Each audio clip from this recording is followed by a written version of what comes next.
Ayan guys, magandang gabi. Nandito po tayo sa tapahan ng si cucumber or balatan. Ayan. So maraming klase po ng balatan na nakukuha at iba-iba rin ang presyo.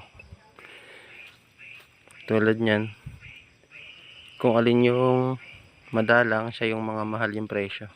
Hindi tulad nitong maraming ganito na makukuha, kaso mura lang yung kanyang timbang. Bali tawag dito ay tungag. Ayan, marami yan dito, kaya lang 200 lang yung per kilo nya, 200 pesos per kilo. Tapos ito, kung tawagin naman ay lawayan. Ayan, madalang din to, pero yung presyo nya 800 per kilo.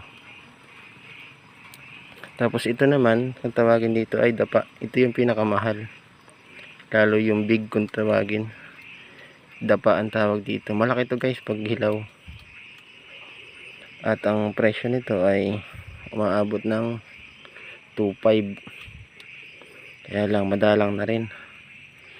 Tapos ito yung isa pang klase, nasa 800 naman yung 900 yung presyo nya. Ayan, iba-iba yan ng price, kaya lang ito talaga yung marami dito na makukuha.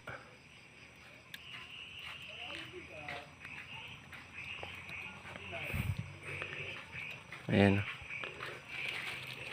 konting na lang to guys, pwede na to, luto na. Nabebenta rin to dito ng piso isa pag yung hindi pa luto.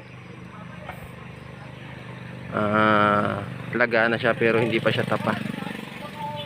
Piso isa ang bentahan. Ayan, yan po ang pangunahing hanap buhay dito ng mga taga-isla, balatan.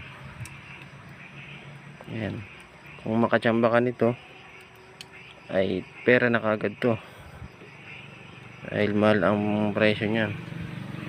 2,005, 900, 800, 200. Marami pang klase guys ng balata na makukuha, kaya lang yung iba ay talagang madalang na. Yun lang guys.